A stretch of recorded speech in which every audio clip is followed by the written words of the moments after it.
Welcome to Risking Enchantment, a podcast about art, beauty, and the Catholic faith. Hosted by Rachel Sherlock. Hello and welcome to Risking Enchantment. For this week's episode, you've got myself, Rachel Sherlock, and joining me is Phoebe Watson. Hello. And welcome to our first episode of the year 2022. I can't believe it's 2022. I know. We're recording this kind of mid to late January, so it'll be a bit later when this comes out. But I think we're hitting that stage in the year in which you've lost that sense of it's a new year and you're suddenly just trying to keep yourself on track and all of your things are back in place. Work is back. And you keep writing 2021 instead of 2022 and all your work documents. Yeah, absolutely. But it is wonderful to be here, and we hope you all had a wonderful Christmas. I hope you were healthy and safe and well.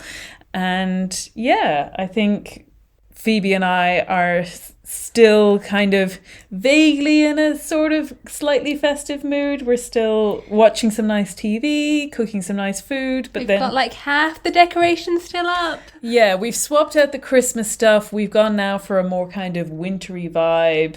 With the crib still up and some of it still there. Because, you know, it's Candlemas is the 2nd of February, so we've still got a bit of time with the crib. Still Christmas. I still love praying in front of the crib. I find it so powerful. I know we've spoken about that before, but yeah, so we're kind of still vaguely in that area, but like I said, definitely the new year is in full swing. And I think that kind of brings us on to what we're going to talk about today, which is firstly to say neither Phoebe and I are really big New Year's resolutions people.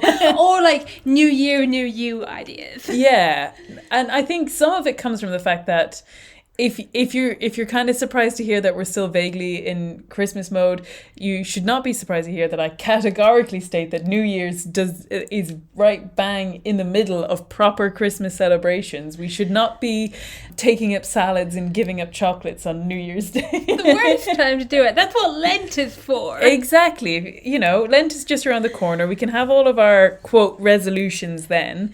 New Year's it just feels like, to me, not actually a great time to be taking up a whole load of new things. It still feels like a dark time of the year. It still feels like a very cold time of the year.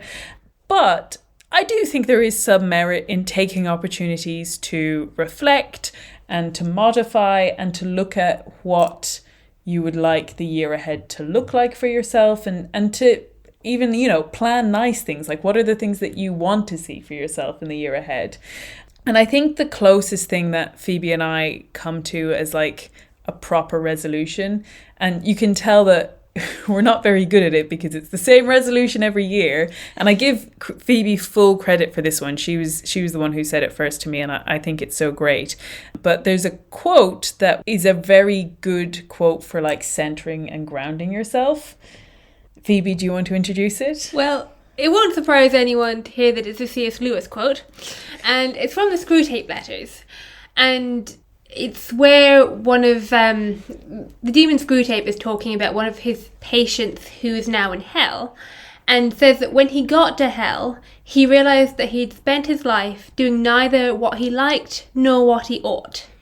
Yeah, and so our resolution is based on this idea of not spending our lives in this state. Like obviously it's the inverse, but I think a lot about like doing neither what I like nor what I ought. And if my life falls into that category, that's how I know I'm kind of going wrong. Yeah, so our resolution is to do what we like and what we ought.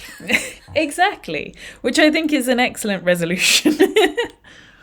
Yeah. That's what resolution should be, really. Because I think it strikes the balance of not just being so self-centered about, oh, what I want, or like everything is about me, because it does focus you to do what you ought to be doing as well. But it still really affirms that, I think, a tendency that some of us might be surprised to learn about ourselves, which is that how little we spend our lives doing things that we actually like. Yeah, I think for me it's, well, if I'm not going to do something that I ought to be doing, I should be doing something that I like doing. Yeah. And genuinely like doing. And I think in this modern age, and we're going to talk about technology a bit later in a more full terms, but I think we all know how easy it is to spend a large portion of your day doing things that are just meaningless and just pass the time, and you don't even notice it, and you can't say that you really enjoyed it. You just do things compulsively, or they sort of suck time out, or something takes way longer than it should, or all of these things that are very kind of characteristic of modern living. And so in terms of why we thought this would make a good topic for the podcast is because I think the thing that you lose very quickly when you have all of your time taken up with these things is the time to actually properly enter into art, culture, even faith. And we are going to talk about faith, but I do think that the cultivation of a really rich prayer life is tangential to this, but maybe like slightly too big a topic for us to get into for this episode. Yeah, it's more important, and there are better people to talk about it than us, so we're not going to talk about it too much. Yeah, maybe consult actual priests and religious people. And, you know, good books and all of those kind of things. I'm sure we can give you plenty of recommendations if that's what you want. But like I said, in a kind of tangential way, the space to actually enter properly into culture and into the gifts of beauty in the world. Yeah. And also, I think any of us who feels like we have gifts and talents from God in kind of creative areas, and to be honest, I think that covers pretty much everyone. I think creativity can look very different in a lot of different people, but anyone who feels called to share their gifts in any kind of way knows how difficult it can be to set aside the time to actually achieve that, or to carve out time away from, obviously, in the category of what I ought to do includes things like your job, your chores, your life maintenance, if you have a family, like, you know, taking care of your family. And obviously that is in the sphere of what you ought to do. And for some people that may actually form the largest part of what they consider their life's vocation. But I think there's also an element of taking the time to share unique gifts that maybe fall outside of those kind of big blocks of your life. Yeah, and I think those gifts are at least often something that we like to do. Yeah. Even if they're not exactly in the ought category at the moment. Yeah. But I think also we're not going to talk that much about scheduling what you ought to be doing, because that looks different for everyone, and we're lucky in that we have comparatively little of what we ought to be doing compared to a lot of people. Yeah, I certainly think I could probably do more in terms of charity work, in terms of engaging with people. But yeah, in terms of the list of, like, you know, we are single, both of us technically work part-time, you know, the kind of demands of our schedule are very different to people who are working multiple jobs, people taking care of young children, people in very high, stressful, demanding jobs that, like, yeah, I'm certainly not going to be someone who lectures to anyone on how to manage their time in those situations. I've been in situations with more high-stress jobs as well. Yeah. Or where I have taken on too much volunteer work, or have taken on too much in general.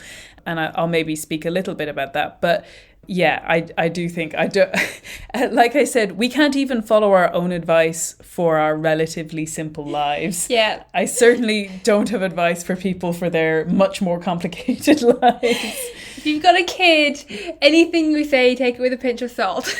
Exactly. But I think what I will say is that, and we discussed this a little bit, I do think for me, I find it relatively interesting and something I'm good at to be quite good at scheduling, and in some ways with productivity. I don't actually think I'm like a machine of like hyper efficiency or anything, but I find myself getting very overwhelmed unless I know exactly what I have to get done, or if I don't write it down, I'm going to forget it. So one of the things that I do tend to do now as a kind of New Year's tradition, which is just the way it works with timetabling, is that I have a journal, a bullet journal as they call it. It's not, I don't keep diaries so much, but I do have a notebook in which I have all of my to-do lists. I have a lot of the kind of ways I have of keeping track of everything I need to get done, and also some things of pleasure. I keep track of like the books I'm reading there, the films I've watched, the restaurants I've been to.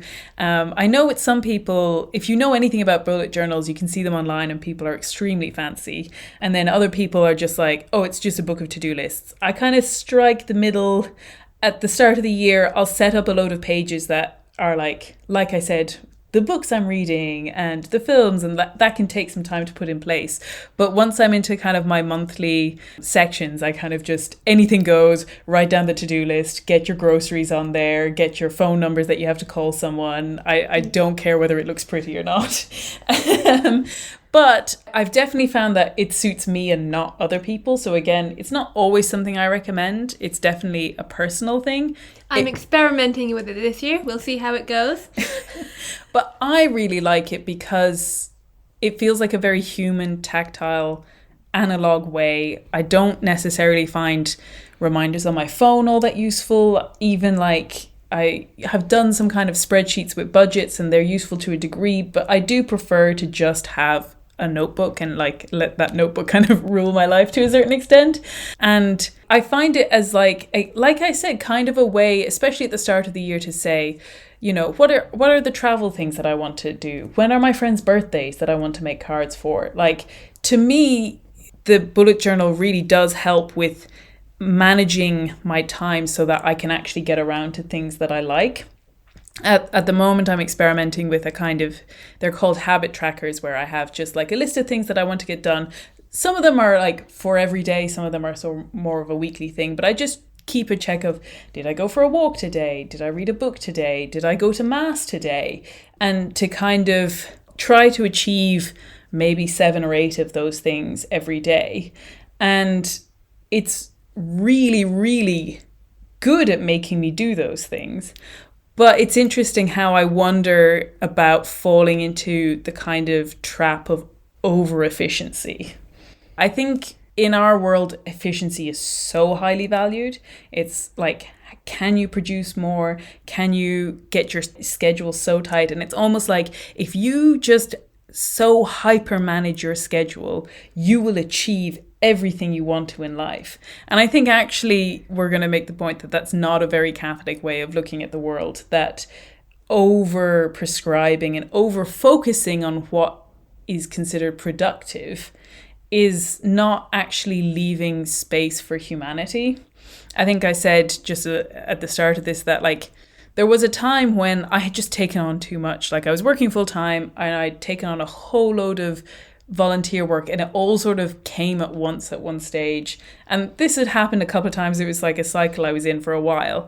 And I remember getting to a stage where not even every hour had to be accounted for. It was like every half hour, maybe even every 10 minutes that like, I remember having to get to a stage where like, you know, I had to get a certain amount of work done before I got into work. I had to get a certain amount of work done on my lunch break for volunteer stuff. I had to get, like, everything was so accounted for. And I remember how dehumanizing that felt, that I just felt like a bird in a cage or something, that like you were so over-prescribed and so efficient. And I did get a lot of stuff done, but there's no part of me that wants to go back to that. She was miserable and I hardly saw her.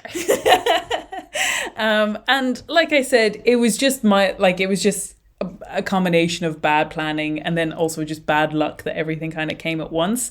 But yeah, I think in some ways I feel like part of the modern world is almost prescribing that as that's almost like what you should be aiming for. It's like maximum efficiency. Yeah, if every half hour is accounted for, then you must be doing something right. Yeah, you're living your life. You've got it all, you know, you're going to be so efficient. And I think that's not actually the goal of our lives. There was an article on the Word on Fire website called The Lost Art of Intentionality. Actually, I don't think I have the writer for this. But anyway, the quote says, "Efficiency is portrayed as the consummate modern virtue. Get up early, go to bed late, multitask, double book, manage your time, juggle more. To race to the edge of a nervous breakdown without completely going over the edge is lauded as a noble act. Though your family feels abandoned, your health is in shambles, your faith is a memory, and your philosophy is cynical, you should be commended for getting everything done. And I think it is good for us to be reminded that actually that's not the point of our lives. And of course, there's an element of it to be commended. We all have busy lives. If you manage to turn up for someone when they need it there, if you've managed to organize your schedule, that means that you get enough done that you can be there for someone or provide something for someone. Of course, that is a good thing, but I don't think we should ever mistake it for the highest good. Yeah, there's a balance where your schedule allows you to make time for the extra demands on you and the other things that God asks of you in a day, because you've gotten certain things done already and you're not like, oh, I can't go pray now, I have to go and do this. Yeah. And I even find it with like tracking my habits that like it almost makes it too much like a game of like quick wins where if I am too focused on it, it means that I never give myself time for bigger things, because I can always look at my schedule and say, well, if I spent half an hour now doing this thing, I'd be able to tick it off my list at the end of the day. And it's like, well, yeah, but it's less important that you listen to your audiobook a bit today than it is to get this bigger, more important task done. So if you're always like, if I can manage my schedule so that I get all of these quick wins, because it gives me a certain level of an adrenaline rush or a high to say, I achieved all these things today, then you're still missing the point if you never actually give yourself the space to do anything more important than like your daily to-do list. Yeah, like the article goes on to say, efficiency isn't solely about managing a schedule, as Chesterton pointed out. It is a way of thinking, devoid of those pesky hangers-on like emotions and purpose and reflection. Efficiency crowns those steely-eyed, decisive, ice-in-the-veins analysts. Yeah, and I think that is really tied into that sense of it being kind of dehumanizing and taking the humanity out of something. You know, it's so hard to get the balance right, and I think balance and peace is something we're going to talk a good bit about. But I think it is good to reflect on what schedules and actually keeping a track of yourself can offer you, because it is so easy to let your day kind of go. Like I've definitely noticed that over my Christmas break, that you think, when you're busy, you think, oh my gosh, I even had 3 weeks off this Christmas, that like, how much leisure would I get out of those 3 weeks? And then you just find that the day just sort of falls apart because you don't have anything specific to do or anything to achieve. Yeah, we both brought home like a heap of craft stuff to do and came back up with none of it done. Absolutely none of it done. And now that the two of us are back at work, we're actually getting through a load of our craft stuff, you know, because we're like, well, in the evening we have time. But I was really struck by, there's a writer called Annie Dillard, who has this quote, which is, how we spend our days is, of course, how we spend our lives. And I think that's another one that really struck me, of like, if you don't like your day-to-day life, then you're not going to like your life as a whole. And she goes on to say after that, what we do with this hour and that one is what we are doing. A schedule defends from chaos and whim. It is a net for catching days. It is a scaffolding on which a worker can stand and labour with both hands at sections of time. A schedule is a mock-up of reason and order, willed and faked, and so brought into being. It is a peace and a haven set into the wreck of time. It is a lifeboat on which you find yourself, decades later, still living. Each day is the same, so you remember the series afterwards as a blurred and powerful pattern. And I think that's really true. I think that is how you can instill a sense of purpose into each day. But I do think that she maybe overplaces the powerful pattern, because I also feel like you can lose your sense of your day if every day is so similar, because it's all so scheduled and because it's all so much that every day you have to get your run in, or every day you have to get a certain amount of writing done, even that. Yeah. if you're missing that sense of the flexibility of space and time, it almost, like I said, becomes this tyranny of efficiency. Yeah, I think it's interesting also that she calls it a lifeboat that you're still living on decades later. And I think that's also part of the problem, that a schedule is a good short-term solution. When you need a lifeboat. When you need a lifeboat.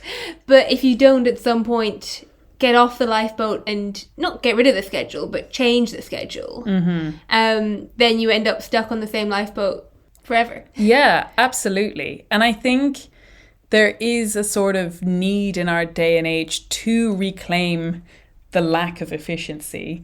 I subscribe to the Slightly Fox Journal, and they have a podcast, and their recent one was on literary idlers, and I thought it was really fun. But also, one of the presents I got over Christmas was from my brother, who very kindly gave me the Fran Lebowitz reader, which is like the compendium of both of Fran Lebowitz's books. And she's just this, if you don't know who she is, she's sort of like a social commentator, but she's very dry and very funny, and she's sort of very proudly idle. And there was one quote in here where she says that she was describing her schedule in a very comical way, and one of the entries is 3:40 p.m. I consider getting out of bed. I reject the notion as being unduly vigorous. I read and smoke a bit more. And I just think that that's in an age where there's such a, like, that was actually, I think it was written in the 80s, but it's still resonant now, that like in an age where it's so prized to be efficient, that it's almost a virtue to be so idle and so inefficient and so unrepentantly leisureful, you know? I think Cheston has an interesting point about it as well, in that he talks about efficiency as being something that we focus on because we're ill, in a sense, that because we're lacking true productivity, or like true output. He says, when everything about a people is for the time growing weak and ineffective, it begins to talk about efficiency. So it is that when a man's body is a wreck, that he begins for the first time to talk about health. Vigorous organisms talk not about their processes, but about their aims. There cannot be any better proof of the physical efficiency of a man than that he talks cheerfully of a journey to the end of the world.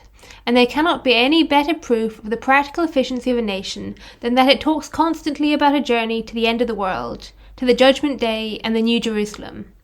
There can be no stronger sign of a coarse material health than the tendency to run after high and wild ideals.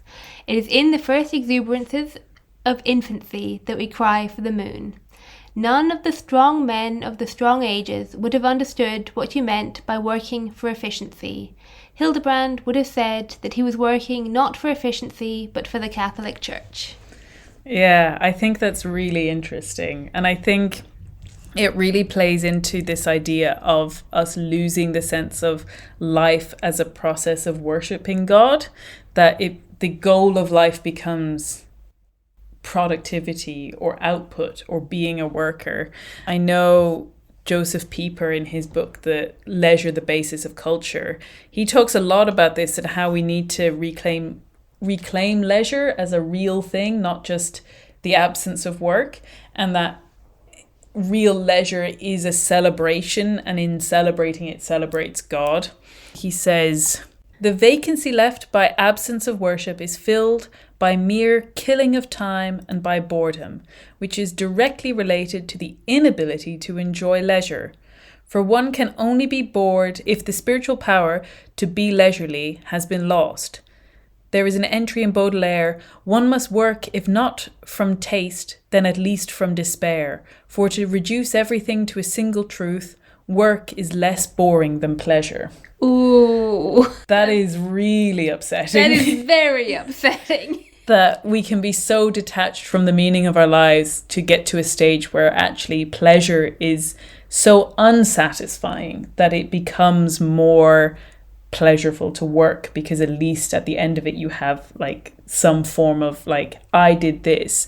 And I don't know if I have a quote for it, but he talks a lot about how the worker mentality comes from a refusal to accept anything as a gift, that we almost stake our pride on having earned something rather than having been given it. That's really interesting, yeah. And so it just feels like we're caught between these two kind of poles, which are, using a schedule to kind of eke out maximum efficiency in our lives, to drive out a sense of leisure or a sense of peace and contemplation in favor of productivity. And on the other hand, like I said, with the modern age, I feel like idleness is so easy to miss out on its actual, the kind of the goodness of the leisure in it, in that it's just filled with vacuity and banality and like we said, technology, that it just sort of passes without ever allowing you to enter into a spirit of contemplation or silence or quiet. That it's just that even our idleness is so full. Yeah, I think it's the difference between a schedule which allows you to direct your time to the higher good without being caught in a trap of efficiency all the time. Yeah.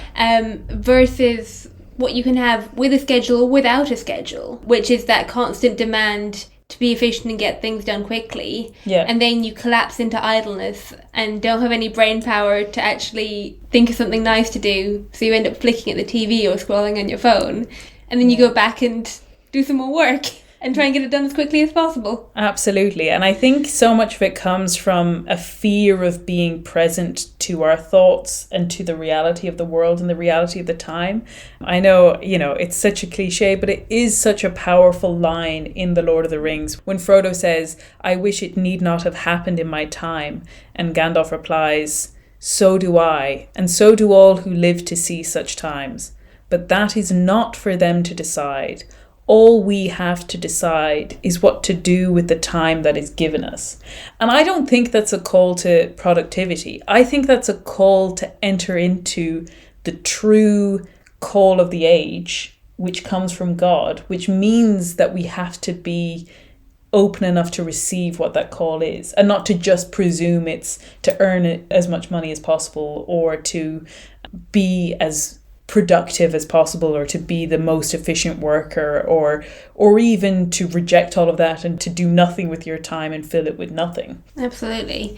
It's also pinpointing the challenge of our present age, which is to be in the present moment. And I guess it's the challenge of every age, not to be caught up either in the past or in the future, but to be present in the time that we're given. Yeah, absolutely. Because it's only in the present that God is.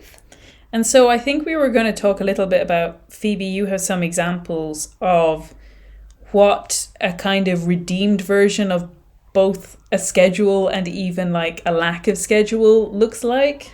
Sort of. So it's looking at the idea of achieving peace as well. And in October, I went to the Isle of Wight to visit a friend of mine who's in a Benedictine convent there. Well, monastery, but a female order. And just experience some of their schedule of the Divine Office. This kind of ties into the book I was talking about in the last podcast or the podcast before that. I think it was the podcast before that. Yeah, the podcast before that, which is In This House of Brede, which is a book about Benedictine nuns, which, for anyone who doesn't know, Benedictine nuns are a form of contemplative Catholic nuns who are shut away from the world, and their job is to pray. Their main calling is to grow in holiness, but their work is the prayers of the church, which are called the Divine Office, and it's about 7 hours of prayer every day, maybe not quite that much, but easily close enough. Starting at 5:15 in the morning and finishing at like 8 o'clock at night, with like times throughout the day. And I did not join them for the whole Divine Office on any one day, because there are like 7 of them, and the shortest is 20 minutes. The longest is an hour and a half. But the demand of that prayer, was just really telling. It's this really rigid schedule, and there is time for everything, but it is a limited time. It's the nuns who are practicing it probably aren't watching the clock all the time, But I certainly was. And even if they're not watching the clock, they're still always aware of when the next bell's going to go, because there's set times for work and recreation and for eating, and you've got to be ready for when the next bell's going to go, and everything has to be put down and you go off and pray. Yeah. And I think, to me, it was just really striking to see the difference, like, to experience the difference between, you get this image of nuns in black peacefully walking through the cloistered halls into choir to pray, like, you know, The Sound of Music. Yeah. And like, that's the perpetual image we have of nuns, and we don't see the amount of work and discipline that goes into them being ready in time to process at a like nice slow pace into mass and not run it. Yeah. Yeah, so that's an example of a very, very rigid schedule. Which I think you said, it's amazing how much work they do get done. Oh, yeah. But equally, I don't think we could say that's the calling of everyone, and especially lay people, that like it does take a particular kind of vocation that allows you to enter into that. Yeah, this is not something that's for everyone. I couldn't hack it. I think what Phoebe said was, I would grow to hate that bell. I think I pretty much hated it after 3 days. But that even within that, while obviously I don't think for lay people in particular that's necessarily their calling, there's certainly elements of that we can incorporate into our lives. Yeah, and I think it's also important to understand that goal of peace, because I think we hear the word peace bandied around a lot, and we think that it necessarily means a form of like leisurely stroll. Or maybe like a guru sitting on top of a mountain, like doing absolutely nothing except like silent prayer.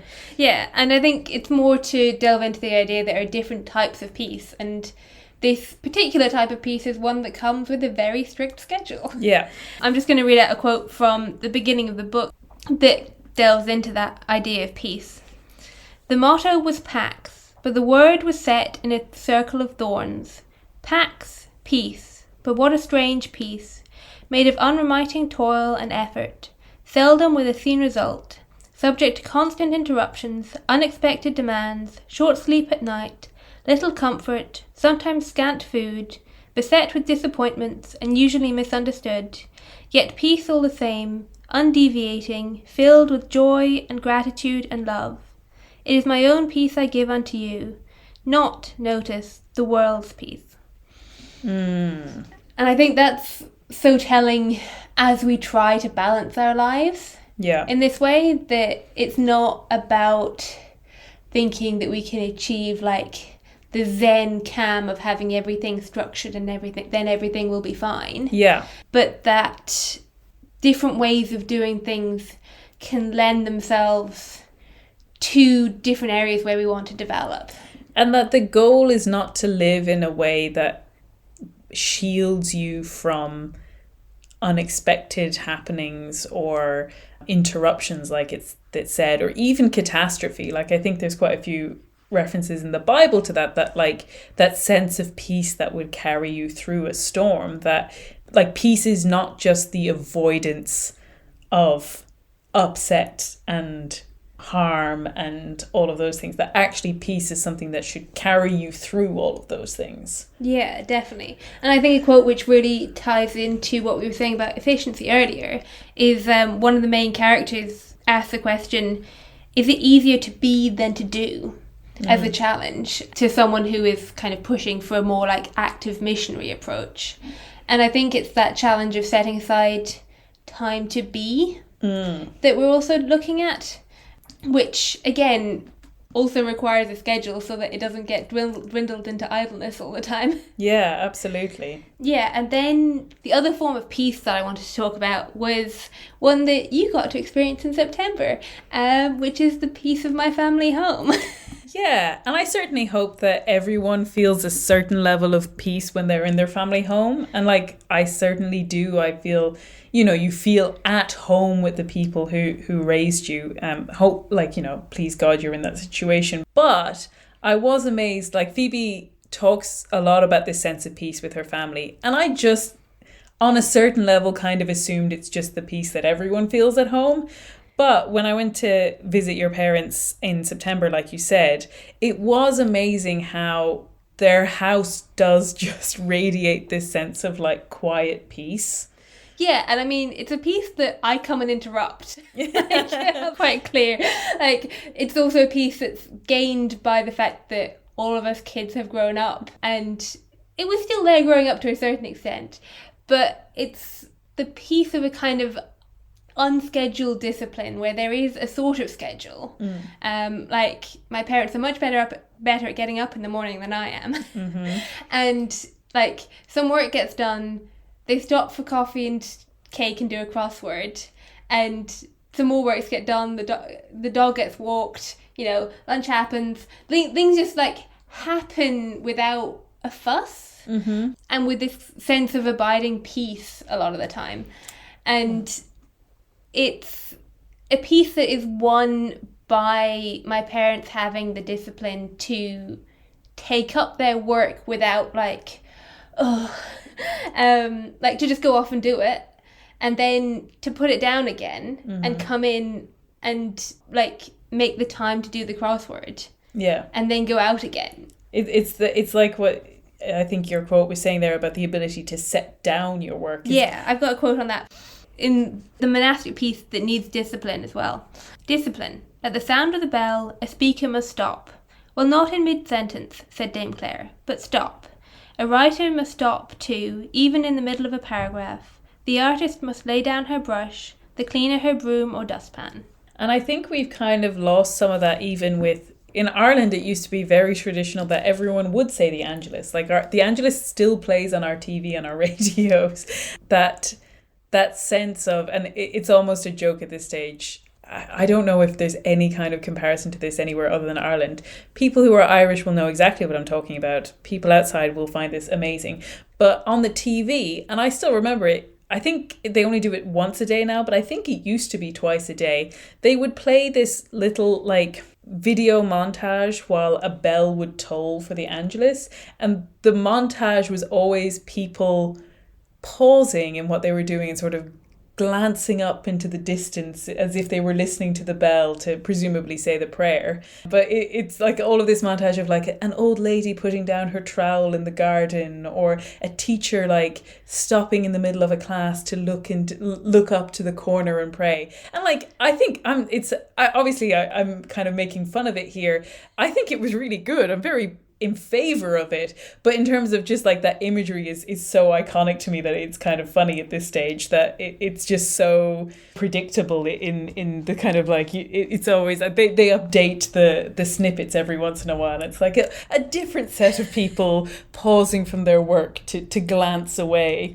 I think it was also the sense in which it had become so separated from what you were actually being asked to do in that moment. Yeah. Like, instead of, the bell is going, we'll stop and say the Angelus. Yeah. Like, we'll watch what these, like, different shots are. And, that's our family home. Yeah. Yeah. But that this ability to stop what you're doing, to put it down, to say, I have done enough that I can in this time, and to say that has to be enough. I think I'm really guilty of this in some ways of, like, half doing the work and we talked about this. I think this can be done well. I think it's also at times a kind of crutch, but if you're listening to music while you're working, if you're listening to an audiobook while you're working, there are some things that you can do just as efficiently, if not more efficiently, if you have like something going on in the background, if it's a very mindless task. But there's a lot of things that I know I could be paying more attention to and probably get them done faster and more intentionally if I was just able to exist in that silence a bit more. And some of that's like our personal working setup at the moment is that both of us work for very different jobs and companies, but we sit opposite each other at the dining room table because we're still in the stage of working remotely. So Phoebe's on the phone talking about flood defences and I'm trying to think about like publishing books or something. So no wonder you need noise cancelling headphones. So, not all of it is just because I don't want to exist in silence, but I do know that it is like, I think one of the things that your parents do really well is firstly the discipline to keep their days really simple. Yeah. And then secondly, the ability to do them in silence when there isn't a need for sound. Yeah, and like, my parents will have music on occasionally, or my mum will sometimes have the radio on, but there isn't like a background noise most of the time, and my parents live in the middle of the countryside. Yeah. So like, background noise is you can occasionally hear the wind turbines. Yeah. Like or the cows. My parents live in the countryside, but we still live beside a fairly main road. So, like, even we don't achieve this level of peace and serenity. Yeah. And I think then, like, the other side of it, like you said, the simplicity of, like, limiting what you're actually trying to get done. Some of that is my mum has health problems that limit that as well. But also, by the end of the day, whatever has been done has been done. And you're almost... Like, as kids, obviously, we'd have been doing our homework in the evenings and stuff like that. But nowadays, when we go home, like, if there's something we want to get done, you get it done during the day, not in the evening, because the evening is family time. Yeah. And it's that kind of stuff just gets put down, and if it wasn't done, well, it can be done tomorrow. Yeah, and I think that's an interesting element of, like you said, health problems, and like, you know, I've experienced it as well, of like having to actually measure out how much energy you have. Yeah. And I think your family are just really good at saying, no, if I try to put more energy into this now, it will cost me the next day. Yeah. So there's no point trying to fill this one day with everything as possible, because you end up disbalancing it another way. So you might as well just keep your work time to your work time and your rest time to your rest time. But like you said, I think that results in a simplicity. And I think we've talked about as well in the last episode that some things call for extravagance, and some things will interrupt that simplicity. And I don't think any one person, even your wonderful parents, Phoebe, have got everything perfect. I think there is a sense of being up for the challenge of extravagance and up for the challenge of fuss and busyness and things like that. But that in that reign of busyness, that like I think we can so trick ourselves into thinking that we're supposed to be busy. And I have a quote here. I think I don't know whether it's confirmed. I think it's attributed to Corrie ten Boom, where she's reported to have said that if the devil can't make you bad, he'll make you busy. And to resist that temptation and enter into a more simple scheduling of our lives. And I think actually silence is one of the key places that we're missing in our modern world. And it's so hard to know where the balance is, right? Like right now, you are listening to a podcast. And of course, I want you to listen to that podcast. And we love listening to podcasts. It's why we have a podcast. Exactly. Or even like in the last month, Phoebe and I have been doing a lot of, which I consider a really, and I've mentioned this before, but a really truly great leisurely thing to do, which is to listen to an audiobook while doing something like a jigsaw, or we were painting Christmas cards, or I do cross stitch, that like the two things don't take from each other and actually they kind of enhance each other, to have this thing to do with your hands and this thing to do with your mind. And it's, to me, the kind of perfect balance of the two. Yeah, we did a Middle-earth jigsaw while listening to The Fellowship of the Ring. And it was very extra. It was glorious. So, you know, I think things like that are really good. And it's not just a question of saying get rid of everything in your life that makes noise, but that to know yourself well enough to know when you're just resisting silence as well. Yeah, because I think tied in with that, one of the things that governs both of those examples is a lack of technology in general. Yeah. And that's not just technology for its noise, but technology for its distraction. Yeah. Because my mum doesn't have a smartphone, and the technology kind of gets shoved into the corners of the house as much as possible. Yeah, and that it's this kind of, it is noise in the sense of detracting from the presence, you know? I know Cardinal Sarah's book, The Power of Silence Against the Dictatorship of Noise. I've only read a small part of it. I really want to read the whole thing. It was very, very good, the bit that I read. But he has a quote that says, "From morning to evening, from evening to morning, silence no longer has any place at all. The noise tries to prevent God himself from speaking. In this hell of noise, man disintegrates and is lost. He is broken up into countless worries, fantasies, and fears. In order to get out of these depressing tunnels, he desperately awaits noise so that it will bring him a few consolations. Noise is a deceptive, addictive, and false tranquilizer. The tragedy of our world is never better summed up than in the fury of the senseless noise that stubbornly hates silence. And I think, like I said, I think that is almost epitomized by, the social media feed. Whether that features actual, like you said, actual noise or not, I feel like it's like a textual noise or like a mental noise that it just sucks up so much time. And it is really hard to get the right balance. I know I listened recently to Born of Wonder. It's a podcast by Katie Marquette, another Catholic. It's really good. I'd recommend it. And that particular episode she was talking about wonder in a digital age and how to escape this tyranny of distraction. I always think of that quote from T.S. Eliot's Burnt Norton, which says, "Distracted from distraction by distraction, filled with fancies and empty of meaning, tumid apathy with no concentration." And that really kind of sums up our feeling of like, you're distracted by looking at your laptop and then you get another distraction from your phone. And then it's just, you just hop from one distraction to another and suddenly 2 hours is gone. And you think, how could I have spent all of that time? Yeah, and I think that brings us nicely back to the Screwtape quote we started with. Yeah, because I think the quote that we started with obviously is talking about someone who says they spent their life doing neither what I like nor what I ought. But the bigger context of that quote is talking about how when we make very small bad decisions, it makes us want to step away from God and fill that space with distraction instead. And so how the devil will use the smallest and simplest means possible to redirect us away from what God is calling us to do, that it doesn't take really big things. It can be as simple. And I don't want to, like I said, I'm on my phone. It's something I'm wrestling with. I'm not trying to make you out to be a bogeyman if you're struggling with how much you use your phone or your laptop or whatever it is. We're talking about this because these are problems we face, not that they're problems we've solved. Exactly. But to remember that it doesn't take big things to draw you away from what you're supposed to be doing.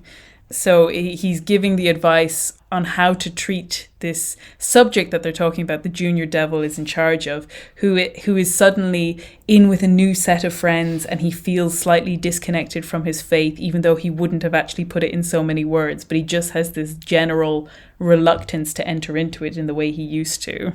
So he says, "You no longer need a good book, which he really likes, to keep him from his prayers or his work or his sleep.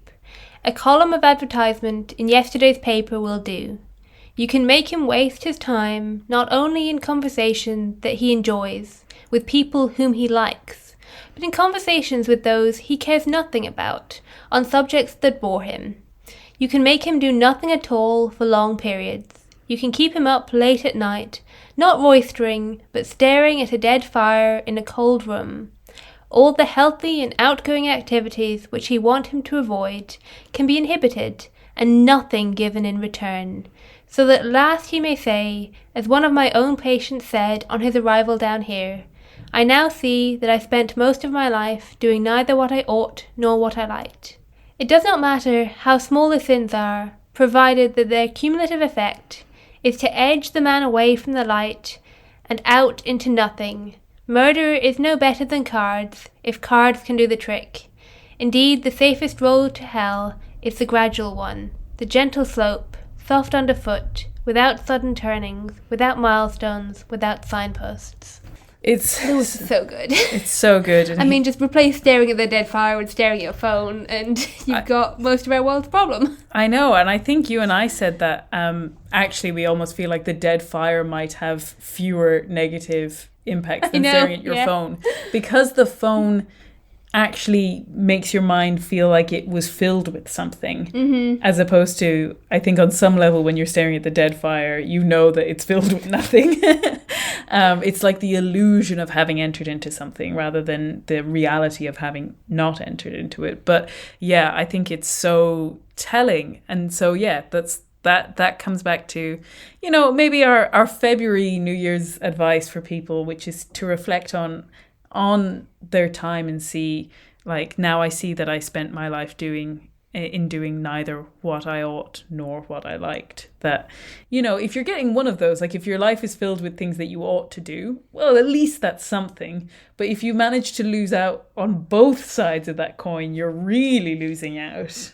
Exactly. I think it's such an important part, for at least in my experience, in terms of actually being creative, because I've said this to you a couple of times, which is that I not only need the time to write an article, I also need the time to not write an article, which is, when I say that, what I mean is that, especially if it's something that I'm kind of wrestling with, if it's, there's some things that I write in my life that are kind of more perfunctory, they're just laying down some basic facts about something. But there are other things that are actually wrestling with concepts or drawing parallels that require a lot of creative thought.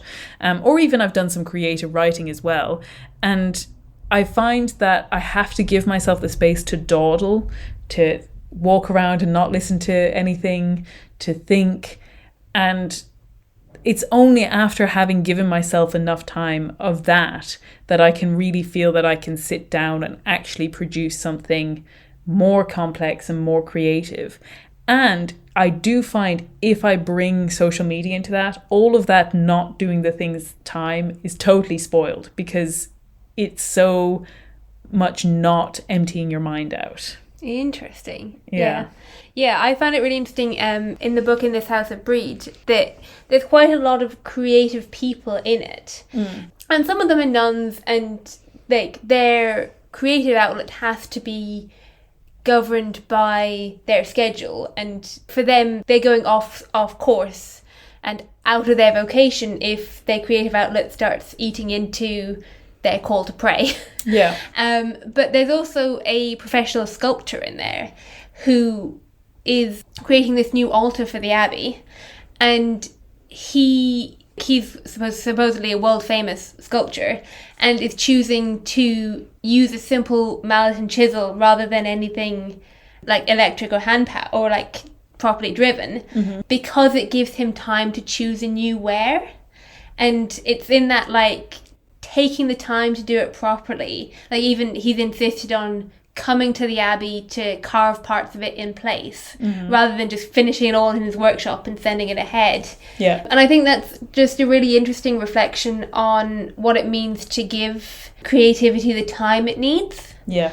Particularly, like there's a balance of efficiency and creativity, because he's still done a chunk of the work in his workshop, and there's still parts that like were done there, and then the bits that he really needs to do on site are done on site. Like those two are always going to be in tension to a certain extent. Yeah. But I think it's always worth reflecting on as well. Yeah, I think it's always interesting to see how that kind of creativity comes into the space of schedules and idleness. Like I know there's some writers who I really admire who really swear by, I think Flannery O'Connor would wake up and do a certain number of hours of writing every morning and then nothing in the afternoons. And again, she had lupus, so she was really restricted in terms of her health. But that like you just have a schedule. And I know when I was writing full time, it was easier to write. You do into a groove that like you're just used to it all the time. And so as soon as you sit down, it's a lot easier to get into that groove. And so in that way, like a schedule really gives you that space and time and that discipline. It's that mental space to get into it.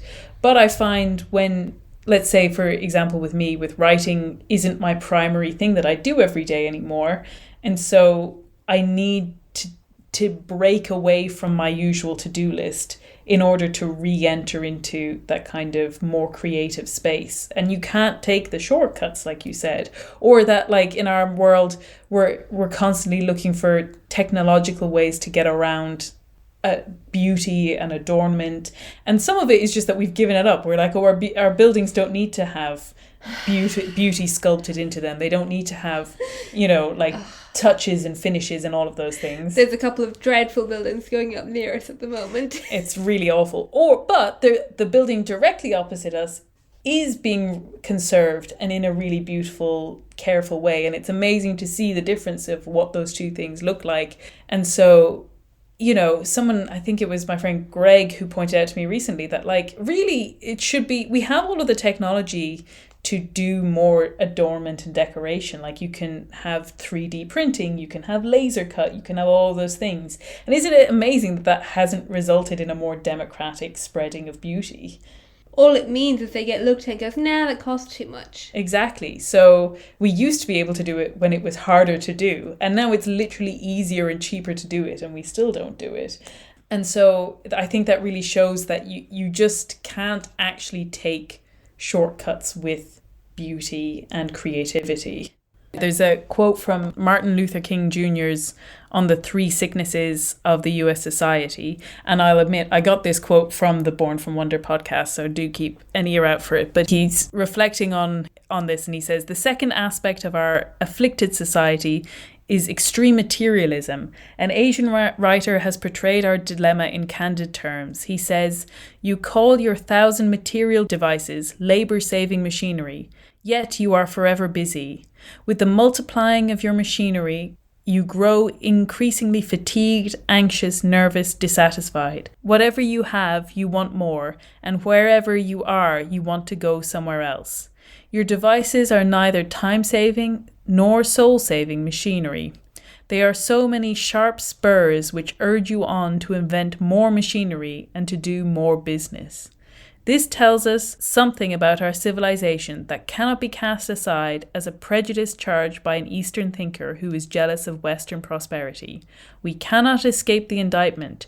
This does not mean that we must turn back the clock of scientific progress. No one can overlook the wonders that science has wrought for our lives. The automobile will not abdicate in favour of the horse and buggy, or the train in favour of the stagecoach, or the tractor in favour of the handplough, or the scientific method in favour of ignorance and superstition. But our moral lag must be redeemed. When scientific power outruns moral power, we end up with guided missiles and misguided men. Ooh. It really shows how our inability to enter into God's gifts and talents and creativity, actually, it's like the failure to be a saint. It's that quote about saying, like, by failing to live up to the calling of God, I fail to offer that to mankind and to God. Yeah, that has such rippling effects. And like we said, if you know, with the Screwtape letters, murder is no good. If cards will do the trick, that's fine. That it's funny how... Or the power of nothing.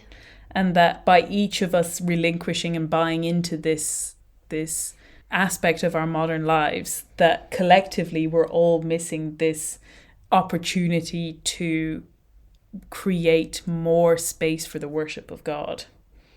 Yeah. Because ultimately that is what it's about. It's not about creating more space for creativity or efficiency, but more space for God. Yeah. If the result of your creativity is just vanity and ego, it's still part of the problem. But yeah, I think that's maybe a good place to leave off. Just some thoughts and some reflections on the kind of ways that we could be looking at 2022 and what we want to do with it.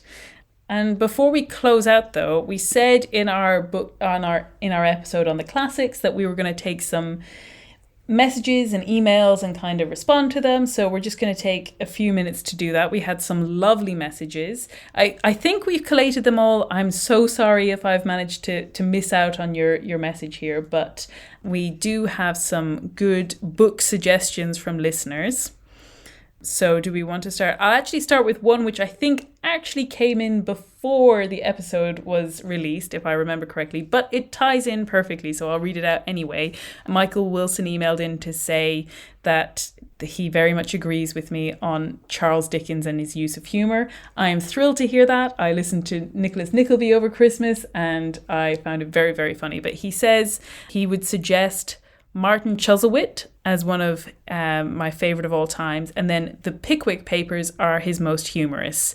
So thank you so much for that message, Michael. I'm listening to Oliver Twist and finding it a lot less funny and like a bit more difficult to get through, which is interesting. I actually found Nicholas Nickleby, despite being so much longer, an absolute breeze to get through. So I think it's been interesting to find out which are the humorous ones. I had heard inklings that the Pickwick Papers were particularly funny, so that has confirmed it. So I will boost it up my list of Dickens to tackle next. And then we had another message from Ben Stockerman. Ben is someone who I've met a couple of times. Him and his lovely wife Katie are friends of mine. I think I've met them once or twice. They are totally lovely. Hopefully in the new year there will be more travel. I'll get to see them. We've got some baptisms and some weddings, which I suspect we'll be seeing them at. But I've gotten lots of lovely messages of encouragement from the Stockermans, so thank you very much. But he recommends the late Gene Wolfe as a writer of modern classics. He says his works, both novels and short stories, greatly reward rereading. In fact, he often includes mysteries in his writing that require rereading in order to solve. The Book of the New Sun is what stands out for most readers. If you're not familiar with it, I might describe it as a Christian Bildungsroman wrapped in sci-fi and veiled with fantasy, narrated by a torturer space emperor and written by the love child of Jorge Luis Borges and G.K. Chesterton. That sounds amazing. I had heard of Gene Wolfe. I know he was very respected in his area, even outside of being a religious writer, that people who read science fiction in general consider him very laudable. So yeah, I went to look him up and he was an industrial engineer, so clearly I better go read him. Yeah, engineer, Catholic, all of these great things. So definitely one I want to check out. And then we have a message from Trish DeWald. I hope I'm pronouncing that right. I always think whenever I'm listening to other people's podcasts, like, why didn't you just see if you could check how to pronounce it? And here I am doing the exact same thing. I'm very sorry, Trish. But thank you for your lovely message. You left a lovely long message. But you recommended Sigrid Undset. A lot of people know her from her Norwegian medieval sagas, especially Kristin Lavransdatter. But she also had some shorter, more approachable work set in the 20th century when she lived, like Ida Elizabeth, and that all of her works have a wonderful realness to them, and that she really understands people, and that she was a convert to Catholicism, and that she can write in a way that isn't all in your face or I'm a blatantly Catholic novelist way. She has a remarkable way of illuminating the complexities of the human heart, like mixed motives or being deeply torn between people we love and doing what's right. Sounds great. Yeah, you asked Trish, had I ever considered covering one of her books? Absolutely, I have. I knew she'd written some shorter works, and maybe I should try and get to those first. Kristin Lavransdatter is 100% one I want to read. It is a very long book. I also have, I don't own a copy of it, and I own a copy of War and Peace. So I'm going to say I'm going to have to make sure I read War and Peace first, and then I'll buy myself a copy of Kristin Lavransdatter. But it's definitely one that I want to read soon, and maybe I should pick up some of her shorter ones in the meantime. I think they sound great. Definitely. And then Sarah Lutty on Instagram, again, hopefully I'm pronouncing that right, recommended a book called I Am Margaret as a Catholic YA dystopian series, and said that our recent podcast reminded her of when we were talking about the need for more Catholic authors and Pope St. John Paul II's call for artists, and this particular book is by a Catholic author called Karina Turin, who has written quite a lot of YA that I'm looking forward to checking out. She also references the P rating for Phoebe at the end, and we got great delight that this has become something that some of our listeners reference as one of our in-jokes. Yeah, that like there's multiple people now out in the world who know that it's rated P for Phoebe. Yeah, and then finally we got some recommendations. Our friend Aoife suggested modern kind of classics. She's a friend of ours who's really good at reading modern classic books. We're more in the classic area. But she suggested Revolutionary Road, The Little Stranger, Any Human Heart, and Possession. I know Possession is by A.S. Byatt, who I know has written quite a lot of books and is someone Aoife really recommends, and I definitely want to check her out. Yeah, I mean, we're looking forward to checking out all of those. Yeah, and so I think that is it for our letters and our messages. Thank you so much for reaching out. It is genuinely such a pleasure to get those messages. You're very kind. And if there's anything else any of our listeners wants to write in about, anything that struck you from this most recent episode, you're more than welcome to reach out. You can find a form on my website, which is at rachelsherlock.com/podcast. There's a form at the bottom of the page to sign up for the newsletter. And there's also an option to, at the bottom of, I think actually the homepage, rachelsherlock.com, to reach out and send me a message. Or leave us a review. Or you can reach out to us on Instagram, the Risking Enchantment Podcast Instagram, or Twitter, any of those kind of usual ways. Carrier pigeon, smoke signals, any of those things. I'd love a carrier pigeon. And we hope that you are having an excellent start to 2022. Oh, I almost forgot. What? We didn't do what you're enjoying at the moment. We didn't do what you were enjoying at the moment. So, Phoebe, what are you enjoying at the moment? Well, since you asked me first, I'm going to claim Lord of the Rings. That's perfectly acceptable. Like we said, we've been listening to The Fellowship of the Ring and doing crafts or jigsawing, and it has been utterly delightful. I haven't reread them in an awful long time, so it's been great. And taking the time with the audiobook feels really, really good. I had to promise Rachel, because I'm reading it for book club, but I had to promise her that I would not rush through it in any way. She didn't believe me, clearly, because she made me listen to the audiobook. I volunteered. I have no regrets about that.